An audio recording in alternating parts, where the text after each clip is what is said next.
নির্বাচনের দিন ঘনিয়ে আসার সঙ্গে সঙ্গে প্রচারে জোর বাড়ছে প্রার্থীদের। অভিযোগ পাল্টা অভিযোগ থাকলেও এর প্রভাব পড়েনি গণসংযোগে। সোমবার ঢাকা ৬ আসনের গেন্ডারিয়া এলাকায় প্রচারণায় গিয়ে বিএনপি প্রার্থী ইশরাক হোসেন বলেন, একটি বিশেষ দল ভোট বানচালের চেষ্টা চালাচ্ছে। নেতাকর্মীদের কোনো উস্কানিতে পা না দেওয়ার আহ্বান জানান ঢাকা ১৬ আসনের প্রার্থী আমিনুল হক।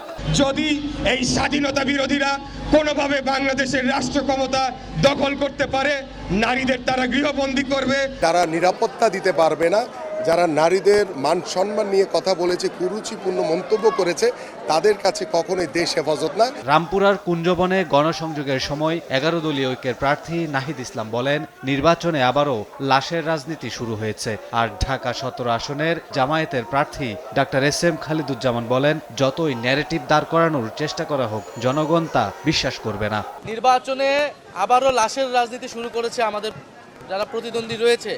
মানুষকে হত্যা করে লাশের উপর দিয়ে তারা নির্বাচনে জয়ী হতে যাচ্ছে। যারা নারীদের উপরে উত্ত্যক্ত করে, নারীদেরকে হরণ করে, ধর্ষণ করে, তারাই আবার বলতেছে যে নারীদের উপরে আমাদের আমিরের কথা। সুতরাং মানুষ এটা বিশ্বাস করে না।